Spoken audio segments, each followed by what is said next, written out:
Hello, all you hardcore boxing fans out there. How are you doing? It's Big Porky here, the voice of hardcore boxing and the biggest gob in sport. How are you doing, old Dinted, aka Bricktop, aka the shoulder roll? There's a picture of Bricktop there. Hey, can you see him in front of his Sports Network banner? Look at that pull-up thing, Sports Network. I've just seen an headline on IFL with that Rimmer, Umar, and it's saying, sue me if I'm lying. Well, let me tell you this, Bricktop, just because you used to work in as solicitors when you left school, doesn't mean say you know about the law, does it? Do you remember when you and Calzaghe ended up in court? He sued you, didn't he, for his wages, his purse money, off the Hopkins fight. What did you do? You went under, didn't you, Sports Network? You never paid Calzaghe, did you? Pop, pop, bang. So what's the point in anybody suing you? You should just take your bat and ball home, don't you? So it's no point anybody suing you because you don't pay, do you? But when you win, you go chasing them, don't you? Eh? So let me just point a few things out, Bricktop. You did get a couple of things right when you were slagging off the legendary Hall of Famer Carl Froch, but you got a lot wrong and you skirted around a lot of things. So I think I'm just going to have to educate you a little bit. Right. 2006, 12th of July, you said that you had a meeting with Carl Froch, right? Nobody's doubting that. He says he came down to see you in his Escort running on red diesel. Now, he did have an Escort then. I think it was a purple one, I think. 1600 diesel GL or something like that it was. Right. On an old E-Reg or something. Anyway, but I think at the time he also had a Golf, a VR6 Golf after the Charles Adamo fight. So the Damo fight was 04, wasn't it? March. So if he had that then, I don't know if he had the Escort. He might have got that wrong, Carl, but then again, he might have got confused because he were going down there every week to London, money after the weekend at Nottingham. He were going down to stop at the Lennox Lewis College where he stayed with McCracken, didn't he?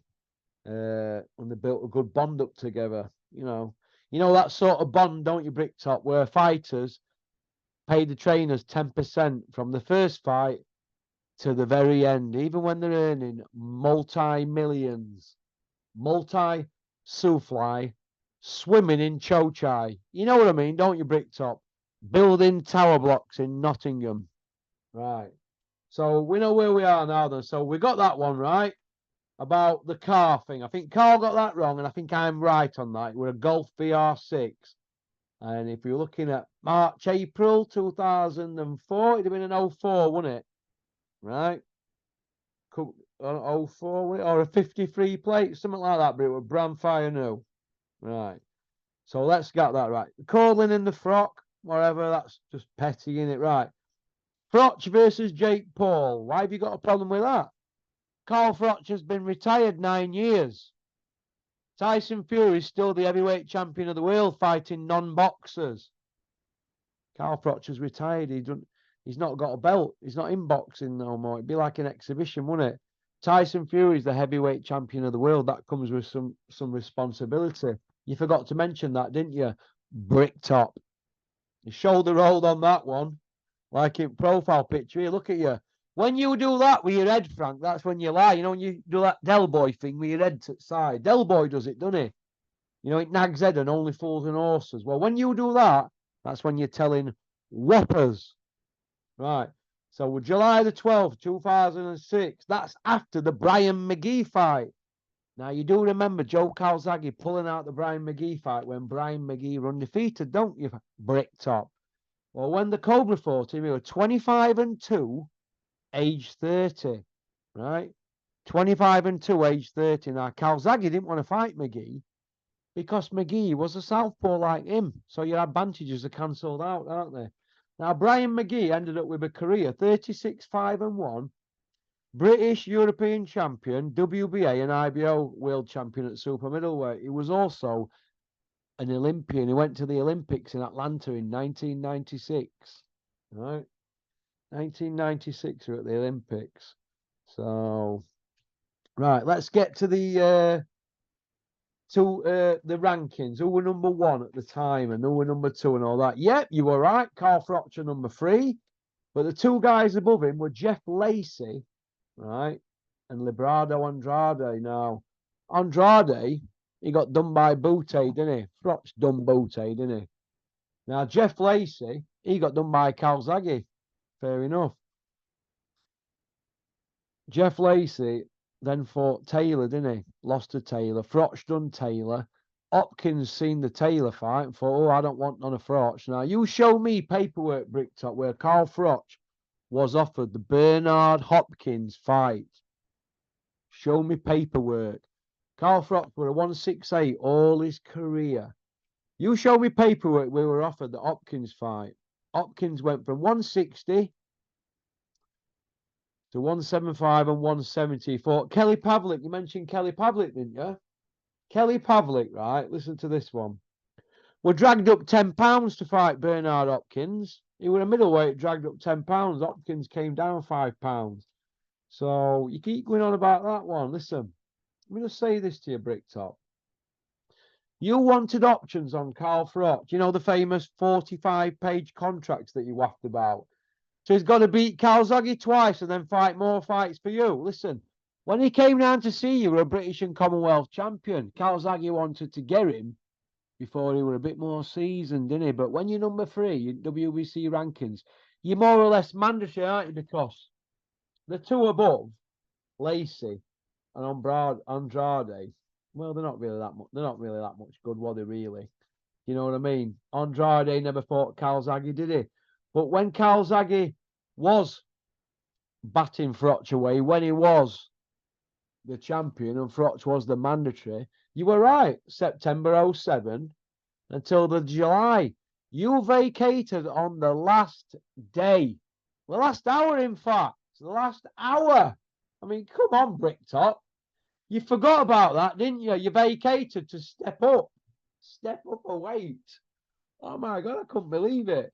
After all that bullshit and all that and options and all that and twisting and lying and all that, your man vacated at the final hour when the fight were even bigger.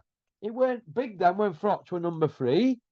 But look, if you would have wanted that fight with Carl Froch, the lobbying would have been done by Mick Hennessy and you. He'd have gone from number 3 straight into that Mandry if you'd have wanted it.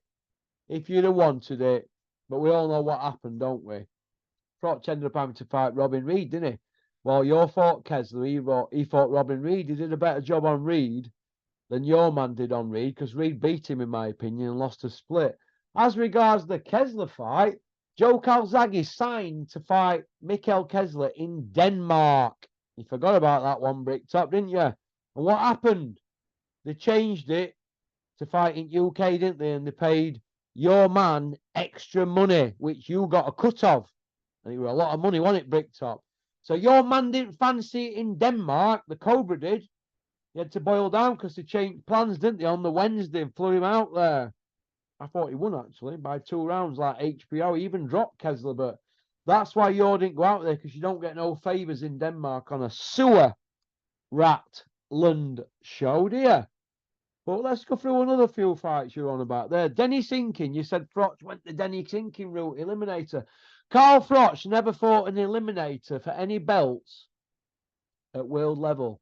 Denny Sinkin was the WBC eliminator, but he pulled out at the last minute. In stepped Albert Rabaki, an undefeated guy. Froch done him, iced him. And then he were mandatory then. So your guy still had the belt when Froch were mandatory. And what happened? On the very last day, after 9 months, he vacated on the last day of the last hour. But what can you do? It's just you all over Bricktop, isn't it? You're going to tell your story, aren't you? Your story is always the truth, isn't it?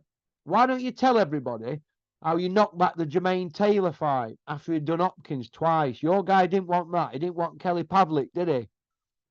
Glenn Johnson fight. You admitted in your book called Being Frank. What did you say? When you were having a dig at Calzaghe, you said £100,000 you had to pay Glenn Johnson's team because Joe Calzaghe pulled out a 3rd time. Carl Froch beat him, didn't he? Glenn Johnson. He didn't fight Tarver. As for Clinton Woods, well, I've seen all paperwork on that one. You owed Dennis Hobson £25,000 for the training expenses for Clinton Woods, Joe Calzaghe. All that collapsed, didn't it? So when Dennis pulled you about the 25, you never paid him, did you, for ages and ages? Didn't end. Dennis collared you at a show, didn't he? Do you remember when he grabbed your hand and wagged you over to him like a bag of bones? You went to shake his hand like some Freemason. He says, come here, you bag of bones. Do you remember, don't you, Bricktop? What happened? You flipped a coin, didn't you? And the winner, if Dennis had won, he'd have got 50 grand. If you won coin toss, you wouldn't have had to pay the 25. You won the coin toss. But it's like I said to Dennis, he wouldn't have paid you the 50 anyway, because you couldn't even get the 25 out him. Same as Curtis Woodhouse couldn't get 15 grand out you. He didn't end, but you bounced 3 checks. Go have a look in Curtis Woodhouse's house in Driffield on the wall. He's got a bounce check from you. Bricktop! Hey, Mr. Boxing, Mr. I pay the best money. Oh my God. Hey, unbelievable. So Carl Froch won mandatory from September till 07 till July 08. You pulled out on the last day. He weren't mandatory in 06, but Carl went down there as number 3, and Mick Hennessy probably said, look, go down there and sort it out and blah, blah, blah, it'll be mandatory. But Carl went down without Mick's advice, didn't he? Went down to see you, see what were on the table, and you were offering options. Options? You're having a laugh. Options. Unbelievable. Eh? Unbelievable. But hey ho, what can you do? It's Bricktop with his 45-page contracts, isn't it?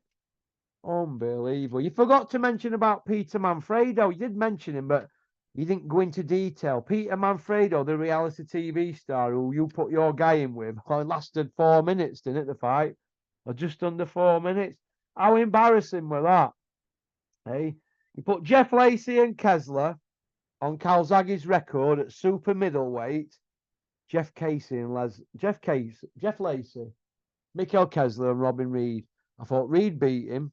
Thought the Kessler fight were a good fight, but Calzaghe beat him. He didn't ruin him. Carl Froch ruined Kessler. After the first fight, he retired. His face was caved in on the side of his eyeball. He needed a few years out after that. And when he did come back, Carl Froch retired him for good anyway. He never fought again after that. You do remember that, don't you, Bricktop? Carl Froch retired Kessler twice. Right? What you're forgetting is, after Calzaghe beat Kessler, Kessler won a couple of world titles. He ended up world champion again, didn't he? So it weren't like he was washed up, was it? Bricktop. You just invent it as you go along. You invent it as you go along. Unbelievable, like I've just said to you there. The Cobra done Kessler. He retired him and didn't get the decision in Denmark, and in the rematch, so what happened? He retired him for good that time, didn't he? Eh? So and what a man he is, Kessler, and what a man Carl Froch is, giving him 50% when he didn't need to. Unlike your man Fury, what he does with people, 70-30, and Usyk's got 5 of the 6 belts. People in glass houses, Bricktop, should not throw stones. My email is porkycorner@mail.com. You feel free to sue me anytime you want. Because we all know what you do when people sue you and win. You fold your company, don't you? Pop, pop, bang! porkycorner@mail.com for anybody who fancies taking me on Zoom. Anybody. Any sheep out there or people with dint heads who want to take me on like you, Bricktop, you're more than welcome. Peace out. And as regards you having a go at Adam Cattrall and apparently banning all talk sport from Tyson's event or whatever. Oh my God. At least Adam Cattrall stood up to you, didn't he? Hey, at least Adam Cattrall, when he speaks to his grandkids, you know, in about 40 years, he can turn around to them and say, do you know what? It was a man in the mirror moment. Him and Nick, the lad Nick Pete, they stand up to people like you and Eddie Hills, don't they? Born liars. That's what you are. Born liars. You've been pouncing a living out of boxing for years, the Hearns and the Warrens, and look what we've got now. Between the lot of you, you've all messed it up, haven't you? You've played your role, Bricktop, in all this reality stuff and all this nonsense that's going on in boxing, aren't you, at the moment? You had Freddie Flintoff on to start years ago. You've played your role and you're milking it now. You're going on about events. Oh, events. It's not about events. It's about boxing. Now it's we put events on. Oh, Saudi, Saudi. What about London? What about London? Look at you. Hanging out the back of them in Saudi. And don't even get me started about StubHub. I backed you on that. And then when you were doing StubHub, it were all right then, wasn't it? It's like Eddie Hill said today in an IFL interview. Me and Warren, we can spin it how we want. We're promoters, and that's what you're doing. But you don't understand that you're alienating boxing fans, and they can't stand the sight of yous. Boxing fans are sick to death of the pair of yous. You two families milking it and abusing boxers. You've been doing it for years. Take me on anytime you want. You know where my factory is. Pop, pop, bang, and tell that stupid other brother of yours, what's he called, Bopper Bobby with Crombie, old sniffhead, tell him to stop ringing next door up. If he's got a problem, ring me up. You get my number off anybody you want. Get my number off Dennis Hobson. Ring me up personally, Bricktop, like you did 3 Fridays on the trot when my 2 babies were born. You remember? You remember, don't you, Bricktop? You remember, don't you? February 2013, when I used to live on the same street as Dave Allen. You remember, don't you? 2 o'clock in the morning, ringing me up every Friday. 3 Fridays on the trot. And I was pissing me then at the time, like every time you rung up, going on about me and my band of brothers on Twitter. Just because we put it on you about, oh, you were putting Nathan Cleverly in.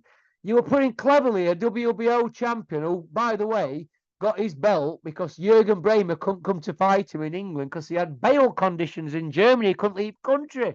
So your mate, the WBO guy, stripped him and Cleverly got the belt via email. Pop, pop, man. Eh? Unbelievable. You're unbelievable. The hypocrisy, gaslighting from you. It's shocking, mate. Shocking. Absolutely shocking. You were ringing me up going on about that. Did you see some of the guys you were putting Cleverly in with? They were ranked 80 and 90 on BoxRec. Listen, why don't you tell everybody how many WBO world champions that you've got them without beat anybody in ring? Ricky Burns got 1 belt, didn't he, via email? Enzo Macaronelli. How many more is there? Nathan Cleverly. All WBOs. Pop, pop, bang. Have a good one, Bricktop. Peace out.